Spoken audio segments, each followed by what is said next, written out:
Тук това заглавие прогонването, според мен, прави една рана в самосъзнанието на българи, защото ние никога не сме прогонили определените хора.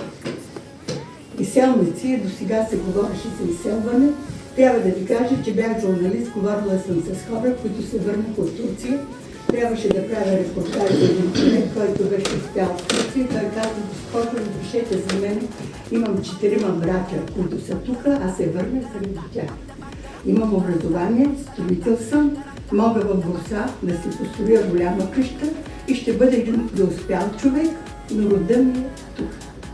Тук съм израснал, тук съм възпитан и друго. Никога не се е говорило, нали, аз работих в община Минерални бани, но не съм участвала в възродителния процес.